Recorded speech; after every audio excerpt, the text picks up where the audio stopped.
The prison walls were cold, the darkness suffocating, and the silence deafening. A young man sat alone, innocent yet abandoned, his crime nothing more than refusing to betray his faith and integrity. Years had passed since he last felt the warmth of freedom, yet in that cell, surrounded by despair, his heart remained anchored to something far greater than the injustice he endured. This is not just a story about survival. This is the story of Prophet Yusuf, peace be upon him, a narrative so profound that Allah himself called it the best of stories in the Quran. What makes his journey so exceptional? It is because within it lies every human struggle, betrayal by those you love, false accusations that destroy your reputation, years of isolation that test your patience, and temptations that challenge your very soul.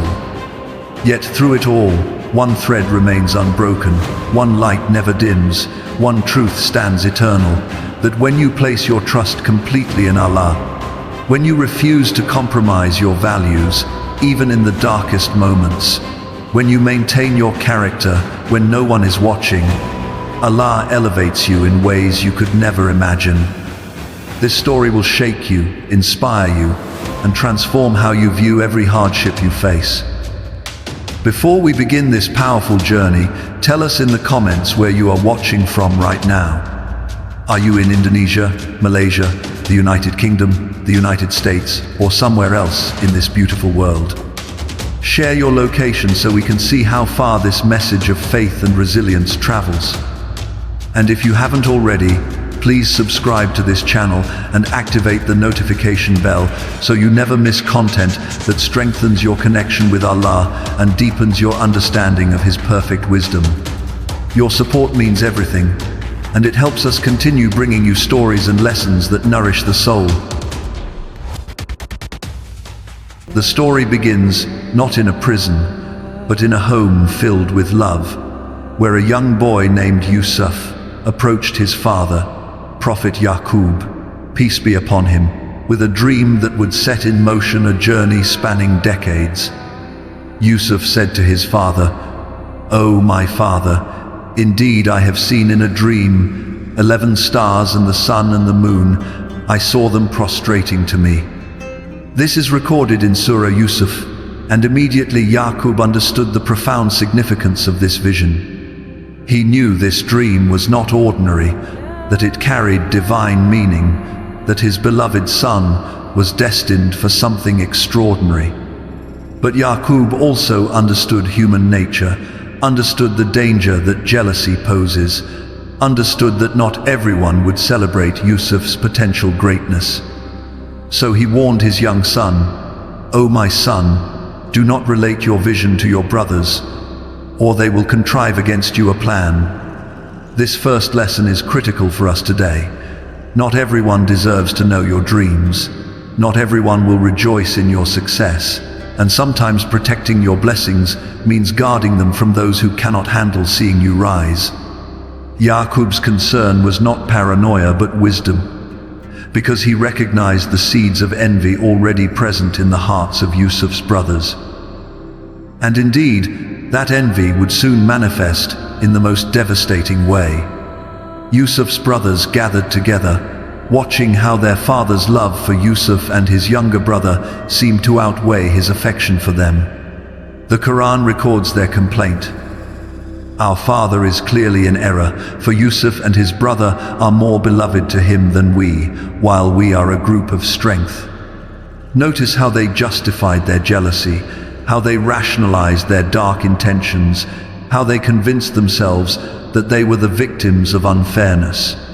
This is exactly how the nafs, the lower self, operates, twisting reality to justify wrongdoing, painting sin as righteousness, transforming bitterness into a false sense of justice. They plotted together, some suggesting murder, others proposing a scheme that would remove Yusuf from their lives without the direct guilt of killing him. They agreed to throw him into a well, convincing themselves that some passing caravan would find him and take him far away. Then they approached their father with false tears and manufactured concern, asking if they could take Yusuf with them the next day to play and enjoy themselves. Yaqub, his heart heavy with a father's intuition, expressed his fear. "Indeed, it saddens me that you should take him, and I fear that a wolf would eat him while you are of him unaware." The brothers dismissed his concern with false confidence, promising to protect Yusuf, all while knowing the evil they planned to commit. The next day, they took young Yusuf far from home, far from safety, far from the loving gaze of his father. When they reached a remote location, they seized him, and despite his pleas, despite his innocence, despite the trust he had placed in his own brothers, they threw him into the darkness of a deep well. Can you imagine the terror of that moment? A young boy, suddenly betrayed by those he loved, falling into cold darkness, landing in water, alone and abandoned. Most people would have been destroyed by such trauma, would have lost all faith in humanity, would have been consumed by bitterness and rage. But at this lowest point, Allah revealed something to Yusuf that would sustain him through every trial ahead. The Quran tells us, "And we revealed to him, you will surely inform them of this affair of theirs while they perceive not." Even in the well, even in abandonment, even in complete darkness, Allah was with him, assuring him that this story was not over, that justice would come, that he would one day stand before these same brothers from a position of power and remind them of what they had done. This divine reassurance in moments of utter helplessness is what transforms victims into survivors, what turns tragedy into testimony, what makes broken people whole again. Meanwhile, the brothers returned to their father as evening fell, carrying Yusuf's shirt stained with the blood of a sheep they had slaughtered to make their lie convincing. They came weeping, claiming that a wolf had devoured Yusuf while they were racing and had left him alone with their belongings. But Yaqub, with the insight Allah grants to his prophets, saw through their deception immediately. He noticed the shirt was intact, torn by no wolf's teeth, marked by no signs of an actual attack. He said to them, "Rather, your souls have enticed you to something, so patience is most fitting, and Allah is the one sought for help against that which you describe." This response is extraordinary in its spiritual maturity. Yaqub did not explode in rage, did not seek immediate revenge, did not allow his grief to consume him entirely. Instead, he chose sabr, that beautiful patience that acknowledges pain but refuses to let it lead to despair or destructive action. He placed his trust in Allah, knowing that the one who sees all and knows all would bring truth to light in his perfect timing. For us today, this teaches us that when injustice occurs, when people lie about us, when we are wronged by those close to us, our response should not be merely emotional reaction, but rather a combination of sabr and tawakkul, patience, combined with complete trust in Allah's ultimate justice. Back at the well, a caravan passing through the area sent their water drawer to fetch water. When he lowered his bucket, Yusuf grabbed hold of it, and the man pulled him up, crying out in amazement, "Good news, here is a boy." They concealed him as merchandise, planning to sell him for profit, and Allah was knowing of what they did. Soon, Yusuf found himself in the slave market of Egypt, a foreign land with a strange language, sold to the highest bidder like an object without dignity or rights. The man who purchased him was Al-Aziz, a high official in Egypt, a person of wealth and influence. He said to his wife, "Make his residence comfortable. Perhaps he will benefit us, or we will adopt him as a son." And so Allah established Yusuf in the land. And this is how Allah works, taking someone from the depths of a well to the palace of a minister, from complete abandonment to a position of honor, from the lowest point imaginable to a place where he could learn, grow, and prepare for his ultimate destiny. This teaches us never to judge our situation by its current appearance, never to assume that difficulty is permanent, never to believe that Allah has forgotten us when we find ourselves in unexpected circumstances. Every placement is purposeful, every trial is preparation, every hardship contains hidden blessings that will only become clear when Allah's plan fully unfolds. Years passed, and Yusuf grew into a young man of extraordinary beauty, character, and wisdom. The Quran tells us that when he reached maturity, Allah gave him judgment and knowledge, and thus does Allah reward the doers of good. But with this blessing came a severe test, one that would prove whether Yusuf's beauty was matched by his integrity, whether his physical attractiveness was accompanied by spiritual strength. The wife of Al-Aziz, the very woman in whose home he lived, the one who should have protected him as family, began to desire him. She watched him, admired him, and eventually her desire turned into obsession, her thoughts into shameless action. One day, when they were alone in the house, she locked all the doors, one after another, ensuring no escape, no interruption, no witness to what she planned. Then she approached him directly and said, "Come, you." It was an explicit invitation to commit zina, to betray his master's trust, to violate the sacred boundaries that Allah has set. Every element of temptation was present: physical desire, privacy, opportunity, the authority of someone who had power over his life, and the assurance that no one would know. Many people would have rationalized submission to such temptation, would have convinced themselves that their circumstances made sin acceptable, would have argued that they had no choice given the power dynamics involved. But Yusuf's response was immediate, unequivocal, and rooted in something far deeper than fear of consequences. He said, "I seek refuge in Allah. Indeed, He is my master who has made good my residence. Indeed, wrongdoers will not succeed." Look at the layers of wisdom in this response. First, he immediately called upon Allah, recognizing that his protection came from the divine, not from his own strength alone. Second, he acknowledged the goodness of his master, Al-Aziz, who had treated him with kindness and dignity, and betraying that trust was unthinkable regardless of temptation. Third, he declared a fundamental truth, that wrongdoing never leads to success, that sin might offer temporary pleasure, but always results in ultimate loss. This is the response of someone whose taqwa, whose consciousness of Allah, is so deeply rooted that it governs every decision, every action, every moment of choice between right and wrong. And then he did what we all must do when faced with such temptation. He ran toward the door, physically removing himself from the situation, refusing to remain in an environment where his faith could be compromised. The Quran describes how she raced after him and grabbed his shirt from behind, tearing it, desperate to stop him from escaping her advances. At that exact moment, her husband, Al-Aziz, appeared at the door, witnessing a scene that required explanation.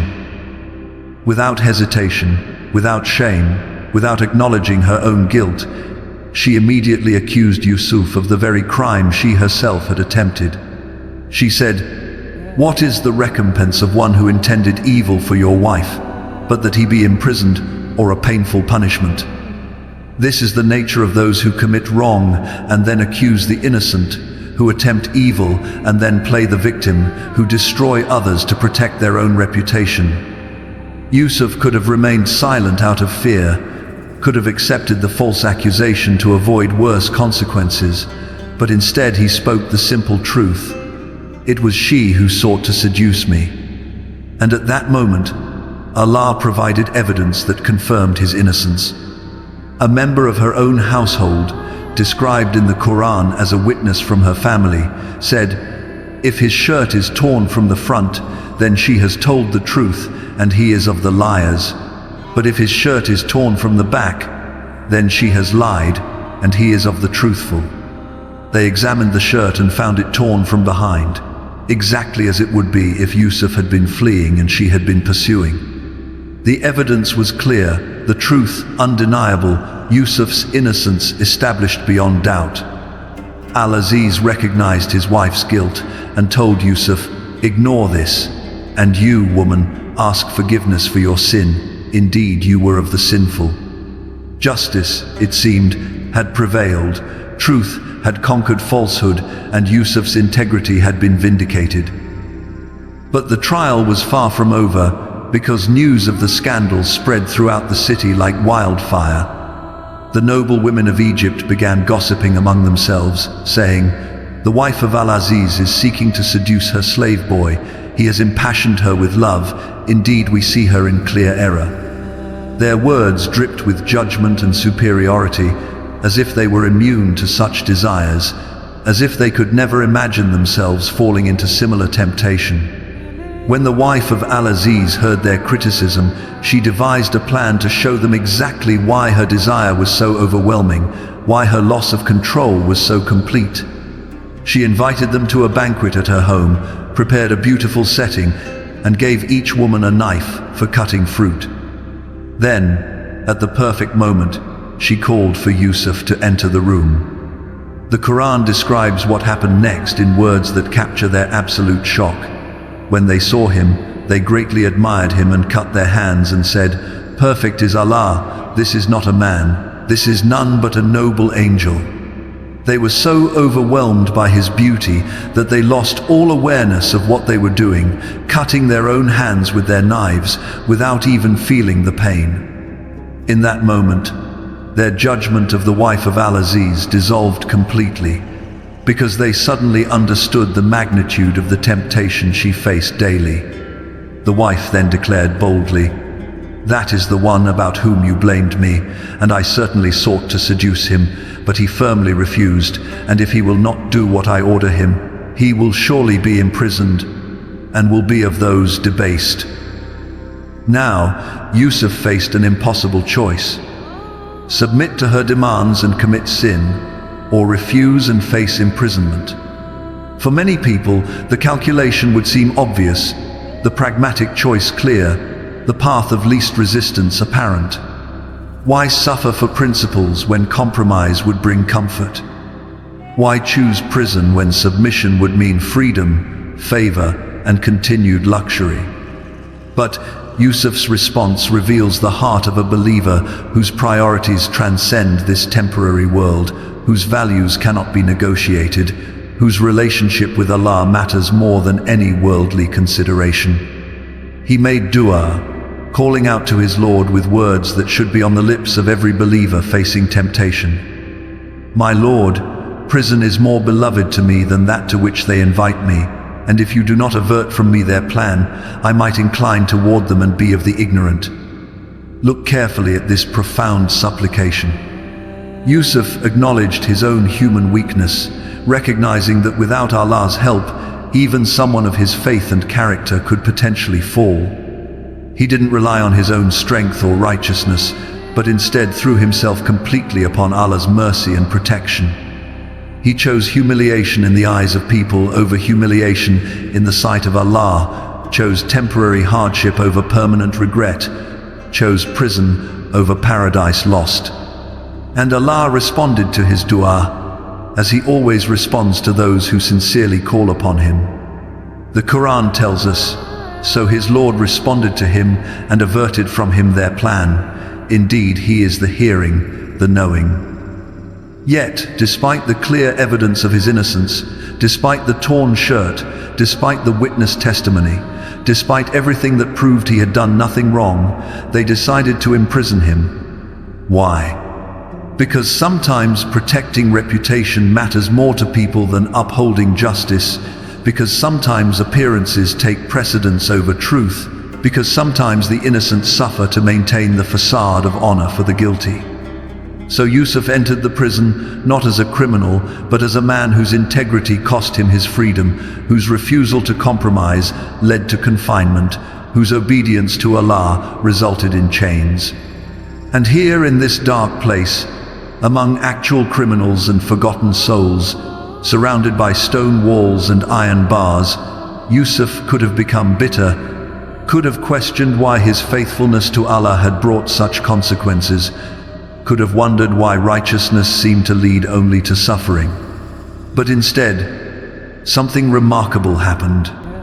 Even in prison, even in disgrace, even in apparent defeat, Yusuf remained committed to his purpose as a believer, calling people to Allah, serving others with his God-given knowledge, and maintaining beautiful character regardless of circumstances.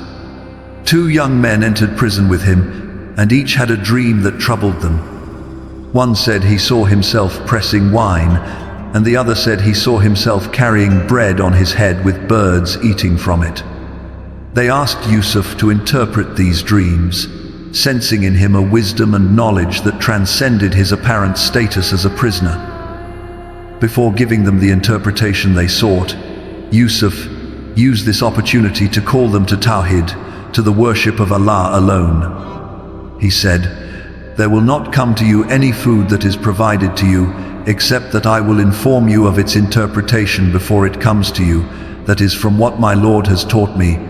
Indeed, I have left the religion of a people who do not believe in Allah, and they deny the hereafter, and I have followed the religion of my fathers, Ibrahim, Ishaq, and Yaqub.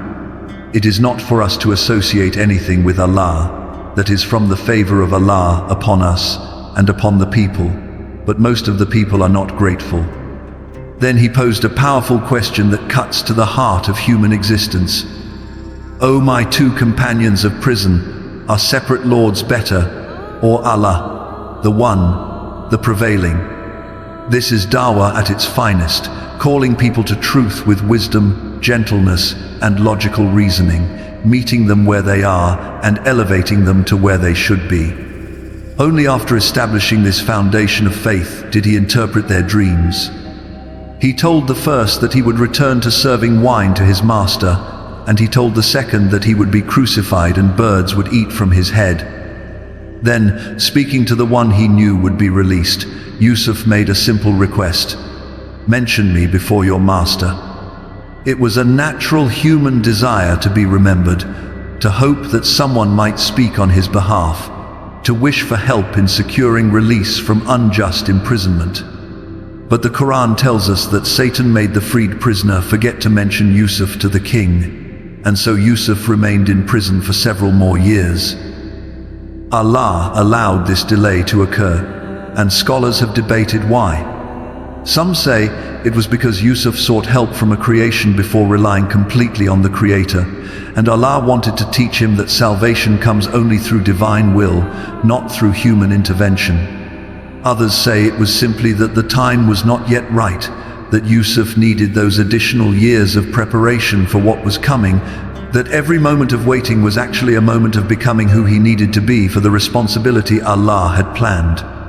Whatever the wisdom, the result was the same. More years in prison, more time separated from freedom, more nights wondering when relief would come.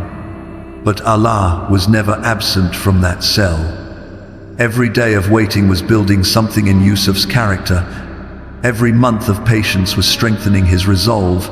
Every year of isolation was deepening his connection with Allah in ways that comfort and ease never could. This is a crucial lesson for all of us who find ourselves in situations where relief seems delayed, where du'as appear unanswered, where justice feels permanently postponed. The delay is not denial. The waiting is not abandonment. The silence is not absence. Allah is preparing you for something that requires exactly this refinement, exactly this patience, exactly this level of trust that can only be forged in the fire of prolonged difficulty. Then, one night, the king of Egypt had a dream that disturbed him deeply. He saw 7 fat cows being eaten by 7 thin ones, and 7 green ears of grain alongside 7 others that were dry. He woke troubled and immediately summoned his advisors, his magicians, his wise men, demanding an interpretation. But none of them could explain it, dismissing it as confused dreams with no real meaning. At that moment, the man who had been released from prison years earlier suddenly remembered Yusuf. He rushed to the king and said, "I will inform you of its interpretation, so send me forth." He returned to the prison and asked Yusuf about the dream. Yusuf, with the knowledge Allah had blessed him with, immediately understood its profound significance for all of Egypt. He said, "You will plant for 7 years consecutively, and what you harvest, leave in its spikes, except a little from which you will eat. Then will come after that 7 difficult years which will consume what you saved for them, except a little which you will store. Then will come after that a year in which people will be given rain, and in which they will press wine and oil." This interpretation was not just clever analysis, but divine revelation, practical wisdom combined with spiritual insight, immediate guidance paired with long-term planning. When the king heard this interpretation, he recognized immediately that it came from someone of extraordinary wisdom and capability. He commanded, "Bring him to me." The messenger rushed to the prison with news of release, with the king's summons, with the promise of freedom after all these years. Any ordinary prisoner would have run from that cell without looking back, would have accepted liberation instantly, would have feared that hesitation might cause the opportunity to vanish. But Yusuf was not ordinary, and his response reveals a level of dignity, self-respect, and concern for justice that is breathtaking. He said to the messenger, "Return to your master and ask him what is the case of the women who cut their hands. Indeed, my lord is knowing of their plan." He refused to leave prison under a cloud of suspicion, refused to accept freedom while his reputation remained tarnished, refused to move forward until the truth about his innocence was publicly established. This was not pride but principle, not stubbornness but wisdom, not foolishness but profound understanding that freedom with dishonor is not true freedom at all. The king, now recognizing Yusuf's exceptional character, summoned the women and asked them directly about what had happened. They said, "Perfect is Allah, we know about him no evil." And the wife of Al-Aziz, finally, after all these years, spoke the truth she had so long concealed.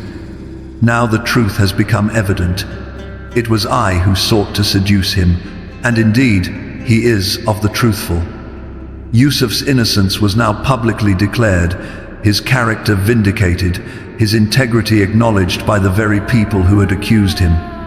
He said when he heard this, "That is so that he may know that I did not betray him in his absence, and that Allah does not guide the plan of betrayers." The king, now fully aware of Yusuf's wisdom, innocence, and capabilities, said to him, "Bring him to me. I will appoint him exclusively for myself." And when he spoke with Yusuf, when he witnessed firsthand his intelligence, knowledge, and remarkable character, the king said, "Indeed, you are today established in position and trusted."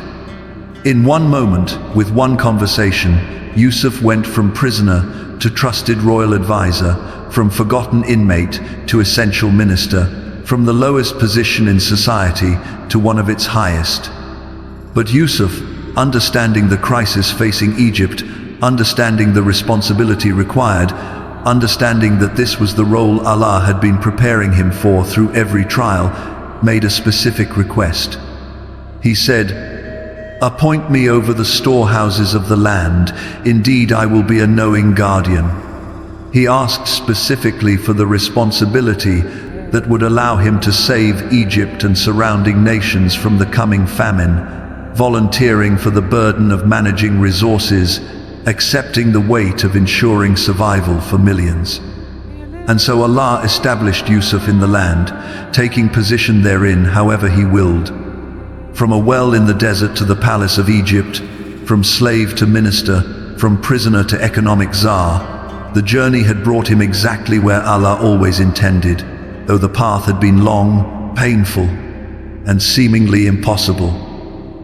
The 7 years of abundance came exactly as Yusuf had predicted, and under his wise management, Egypt stored massive amounts of grain.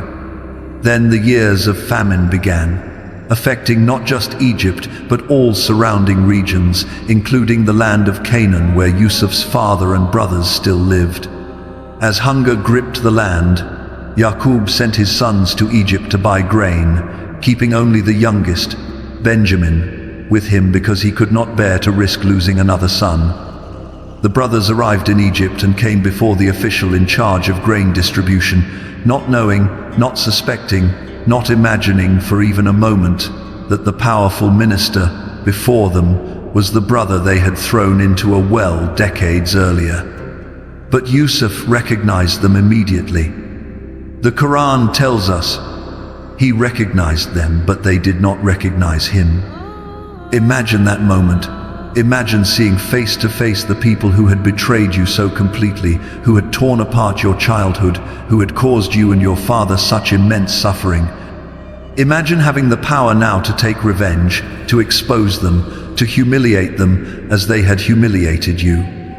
But Yusuf chose a different path, one that would ultimately lead to reconciliation, healing, and the fulfillment of that childhood dream so many years ago. He gave them their grain and then made a request. "Bring me a brother of yours from your father. Do you not see that I give full measure and that I am the best of accommodators? But if you do not bring him to me, no measure will there be for you from me, nor will you approach me." The brothers returned to their father and told him what had happened, how the powerful minister of Egypt had demanded they bring Benjamin on their next journey. Yaqub's heart broke at the request, remembering what had happened the last time his sons took a beloved child away from him. He said, "Should I trust you with him except as I trusted you with his brother before? But Allah is the best guardian, and He is the most merciful of the merciful." His words reveal a father's pain that has never healed, a wound that decades have not closed, a grief that remains fresh despite the passage of time. But eventually, driven by desperate hunger and the brothers' solemn oaths, Yaqub allowed Benjamin to go with them to Egypt. When they returned to Yusuf, he took Benjamin aside privately and revealed his identity to him, saying, "Indeed, I am your brother, so do not despair over what they used to do." Then Yusuf devised a plan to keep Benjamin with him. He placed the king's measuring bowl in Benjamin's bag, and after they had loaded their camels and prepared to leave, an announcement was made that the royal cup was missing. The brothers were accused of theft, and they responded with outrage. "By Allah, you have certainly known that we did not come to cause corruption in the land, and we have not been thieves." They agreed that whoever had the cup in their possession would be taken as payment for the theft. The search began, and when Benjamin's bag was opened, there was the cup, and by the law of the land, he now belonged to Yusuf as compensation. The brothers were devastated, knowing they would have to return to their father and explain how they had lost yet another son. They pleaded with Yusuf, "O minister, indeed he has a father who is an old man, so take one of us in his place. Indeed we see you as one of the good doers." But Yusuf refused, maintaining the facade, keeping his identity hidden, allowing events to unfold as they needed to. The brothers returned home without Benjamin, and when they told their father what had happened, Yaqub's response was the same as it had been years before. Rather, "Your souls have enticed you to something, so patience is most fitting. Perhaps Allah will bring them to me all together. Indeed, it is He who is the knowing, the wise."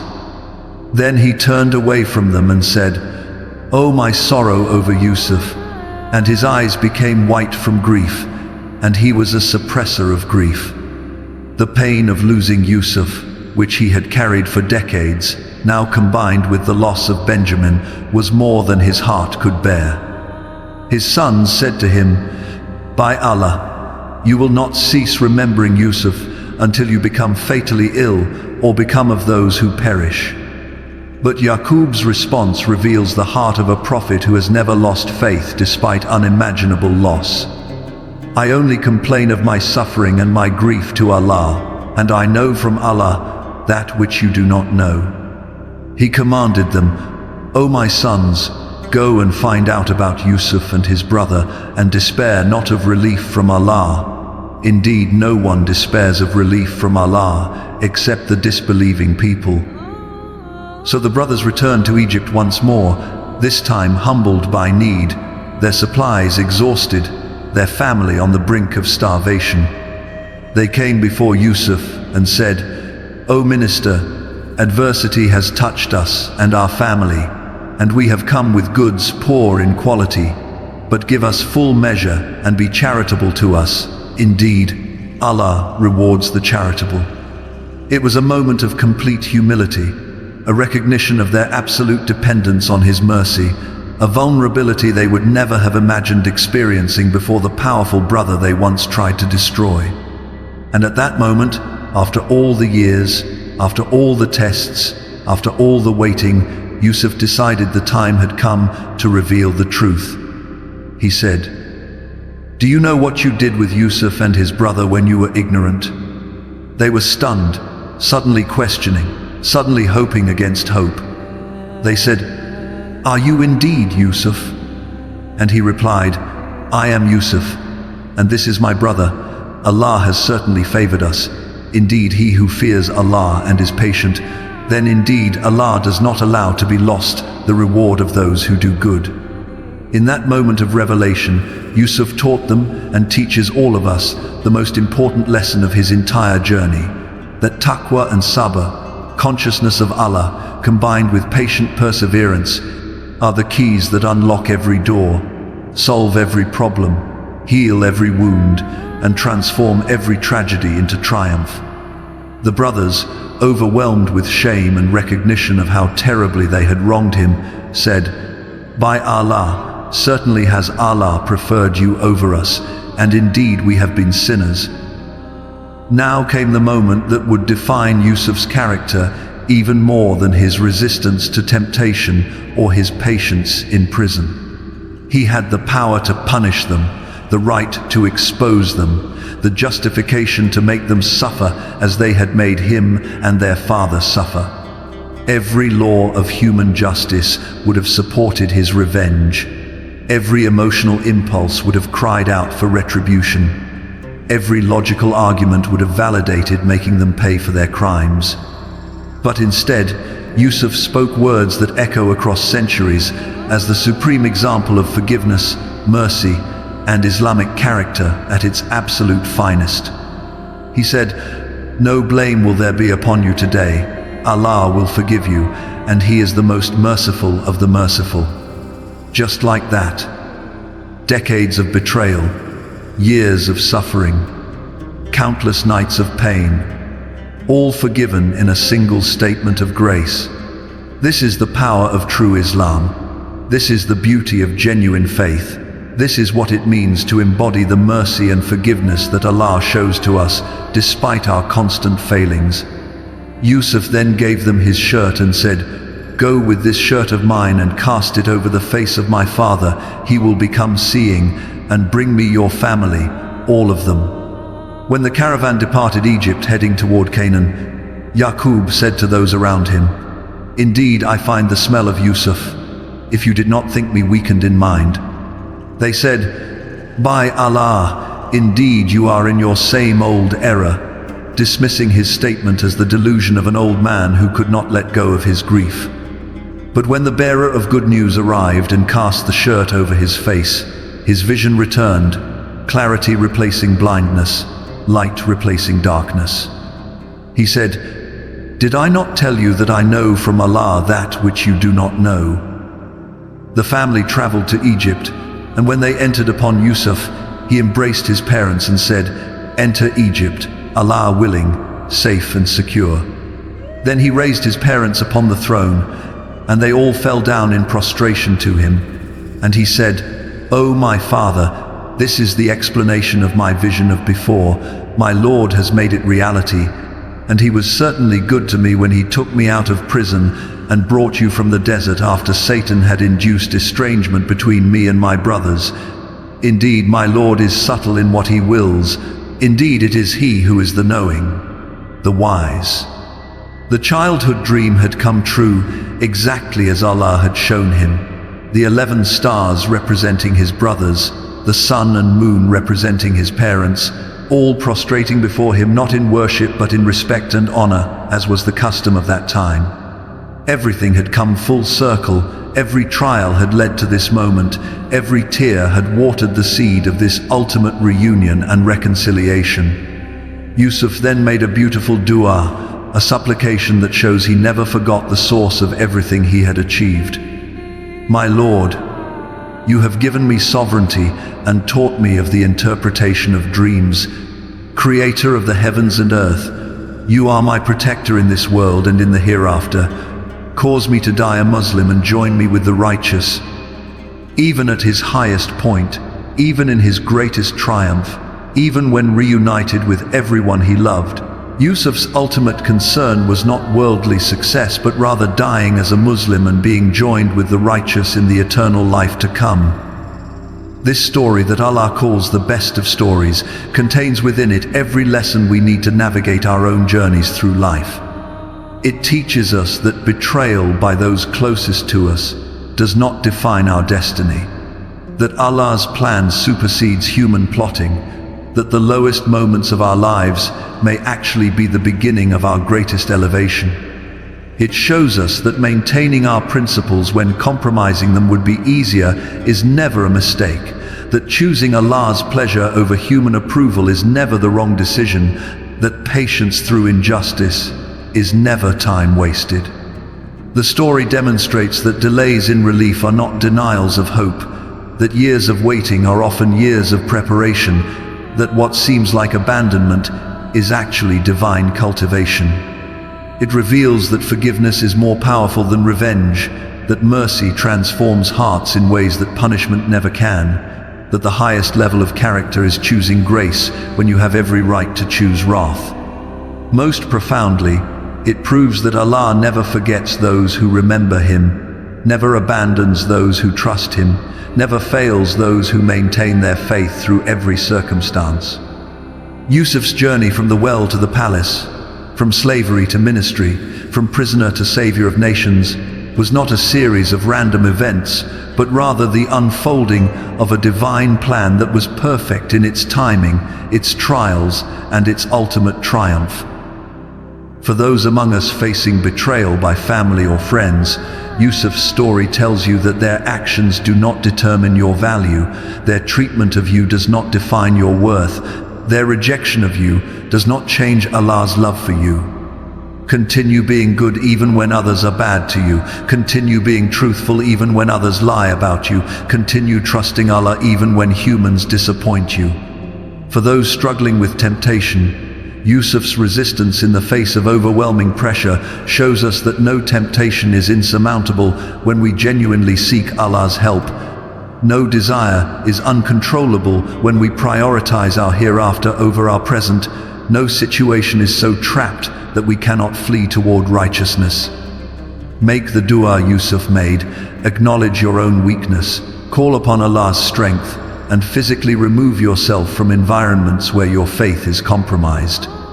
For those imprisoned by circumstances beyond their control, whether literal prison, the prison of poverty, the prison of illness, the prison of oppression, or the prison of any situation that restricts your freedom and tests your patience, Yusuf's years in confinement teach us that no prison can contain the growth of a believer's spirit. No chains can bind the heart that remains connected to Allah. No injustice can prevent the eventual emergence of truth. For those waiting for justice, for vindication, for relief that seems to never come, Yaqub's decades of grief and patient trust in Allah show us that sabr is not passive acceptance, but rather active trust, combined with continued effort and dua. Keep calling on Allah, keep hoping in His mercy, keep working toward relief while trusting His timing. The help of Allah may not come when you expect it, but it will come exactly when you need it, in exactly the form you need it. For those who have wronged others and carry the weight of guilt, the brother's transformation from perpetrators to redeemed family members shows us that sincere repentance, genuine remorse, and changed behavior can lead to forgiveness and restoration. Allah's mercy encompasses all things, and if Yusuf could forgive such profound betrayal, surely we can find it in our hearts to seek and grant forgiveness for lesser offenses.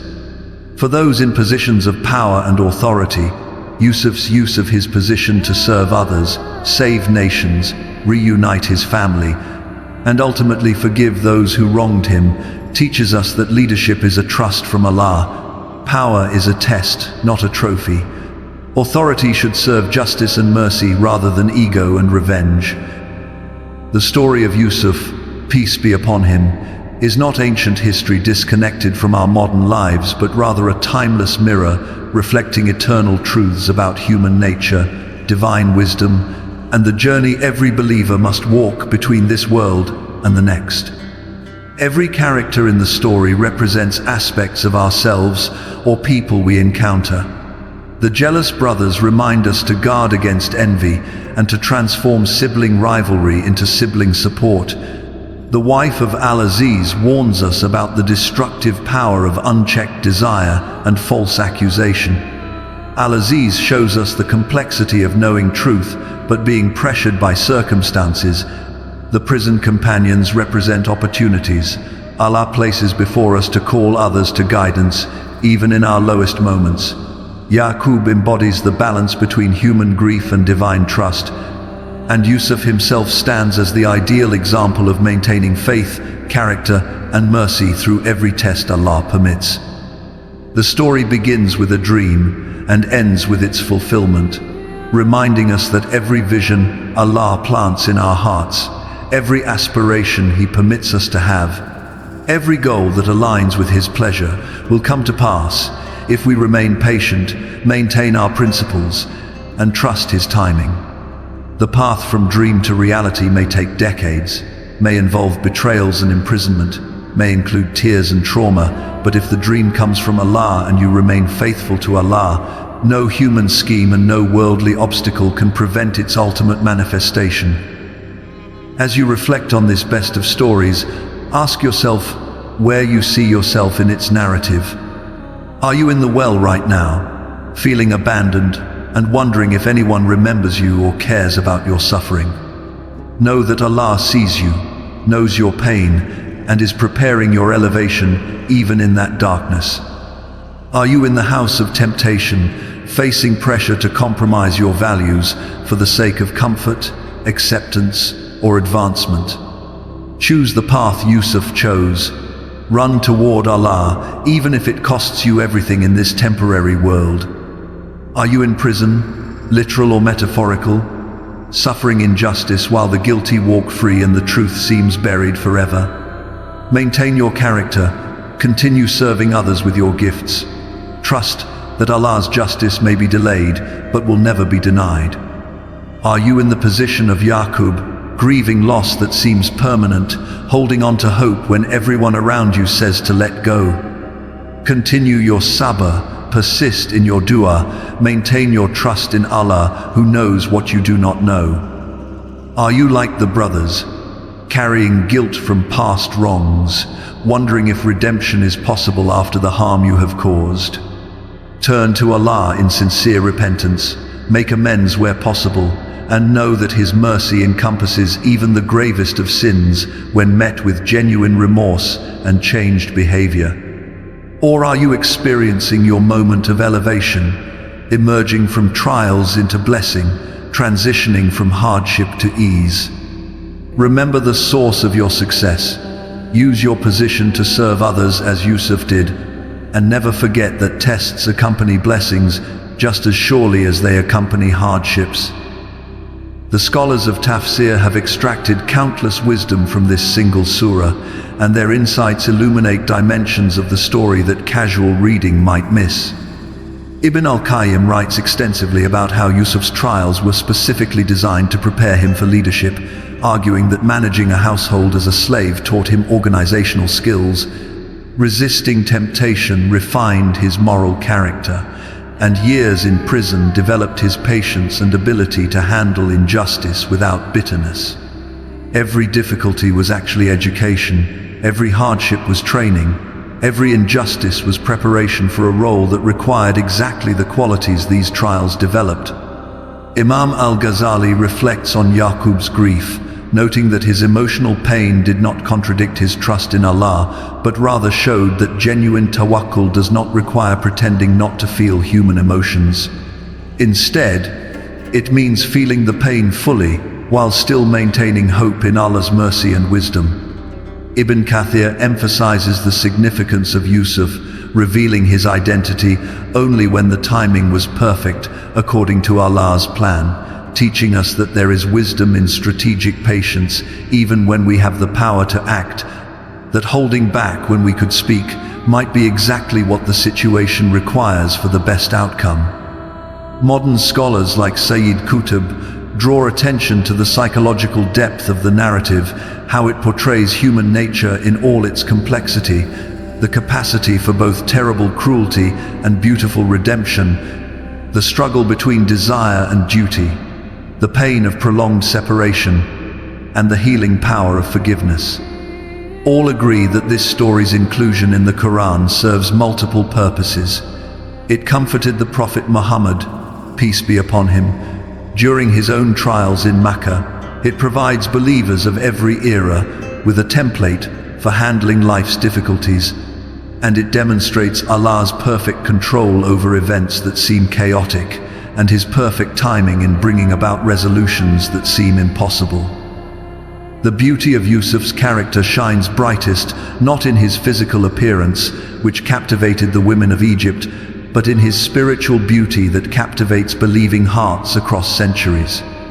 He showed us that beauty without character is worthless, that attractiveness without integrity is dangerous, that being blessed with gifts from Allah increases our responsibility rather than giving us license to misuse those gifts. His refusal to commit zina was not because the temptation was weak, but because his taqwa was strong, not because the opportunity was lacking, but because his principles were unshakable, not because the consequences of refusal were minor, but because his consciousness of Allah was greater than his fear of any human punishment. When he said prison was more beloved to him than sin, he articulated a hierarchy of values that should govern every believer's decisions. That protecting our relationship with Allah is more important than protecting our comfort, that safeguarding our hereafter is more critical than securing our present, that maintaining our integrity is more valuable than gaining the whole world. This is the mindset that transforms ordinary people into extraordinary believers, that enables regular humans to accomplish what seems superhuman, that allows someone to endure years of suffering without losing an ounce of faith or a shred of character. And when the moment of forgiveness came, when Yusuf told his brothers that no blame would rest upon them, he demonstrated that forgiveness is not weakness but the ultimate strength, not forgetting but choosing to free yourself from bitterness, not condoning wrong but refusing to let wrong define your future. Some people misunderstand forgiveness, thinking it means pretending harm never occurred, or immediately restoring broken trust, or erasing all consequences of wrong actions. But true Islamic forgiveness, as Yusuf modeled it, means releasing the desire for personal revenge while acknowledging the wrong, letting go of the hatred while not necessarily forgetting the lesson, choosing mercy over wrath while still maintaining appropriate boundaries. Yusuf forgave his brothers, but that forgiveness came after they had traveled a long road of consequence and recognition, after they had experienced humility and desperation, after they had seen the impact of their actions on their father, after they had acknowledged their sin and expressed genuine remorse. Forgiveness does not require us to be foolish or to subject ourselves to repeated harm, but it does require us to release the poison of hatred that destroys us more than it hurts those who wronged us.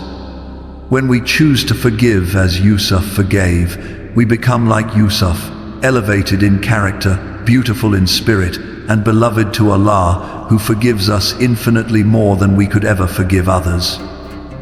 The final scene of the story, with the family reunited and the dream fulfilled, is not merely a happy ending but a profound statement about Allah's faithfulness to His promises and His servants. From that first dream in childhood to this moment of its realization in adulthood, decades had passed, countless trials had occurred, multiple times it seemed impossible that such a dream could ever come true. But Allah had whispered that promise to Yusuf as a boy, had sustained it through slavery, had kept it alive through temptation, had preserved it through prison, had nurtured it through patience, and had ultimately brought it to perfect fulfillment in His perfect timing. This is how Allah works in the lives of His sincere servants.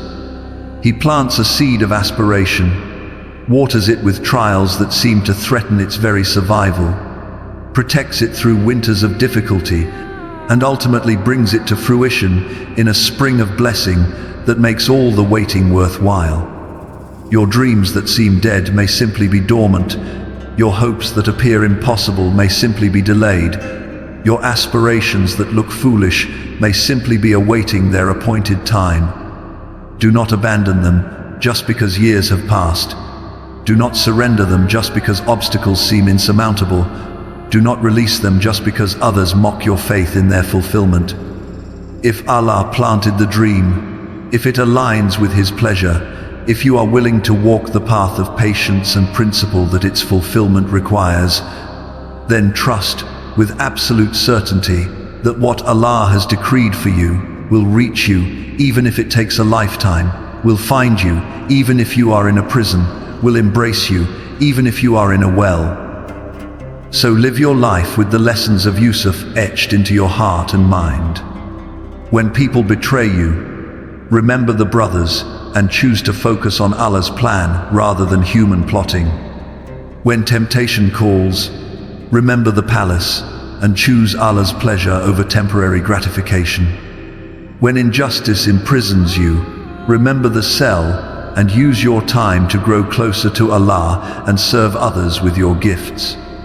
When delays frustrate you, remember the years of waiting and trust that Allah's timing is perfect even when your patience is tested. When power comes to you, remember Yusuf's use of authority and let it make you more merciful, not more arrogant, more just, not more oppressive, more giving, not more greedy. When the opportunity for revenge presents itself, remember Yusuf's forgiveness and choose grace over wrath, mercy over vengeance, healing over harm. And when your dreams finally come true, when your trials transform into triumph, when your tears turn into joy, remember Yusuf's final dua and thank Allah for everything. Attribute all success to His wisdom and mercy, and pray that your ultimate destination is not worldly success, but eternal paradise in His presence. This is the story that Allah called the best of stories, not because it has the most dramatic plot or the most unexpected twists, but because it contains the most complete picture of what it means to be a believer navigating this temporary world while preparing for the eternal one. It shows us that faith is not immunity from trials, but rather the strength to endure them. That righteousness is not a guarantee of worldly ease, but rather a guarantee of ultimate success. That patience is not passivity, but rather active trust that keeps working while waiting for Allah's relief. Every time you face difficulty, return to this story and find yourself somewhere in its pages. Every time you question whether maintaining your principles is worth the cost, remember Yusuf's choice and know that it is always worth it.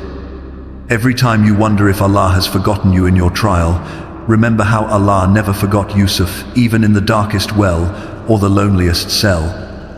And every time you need hope that your situation can change, that your pain has purpose, that your story can have a beautiful ending, remember that the same Allah who took Yusuf from the well to the palace is still in control of your life, still writing your story, still preparing your elevation, still planning your ultimate success in ways that will exceed your wildest imagination if you just remain faithful, patient, and trusting in His infinite wisdom and mercy.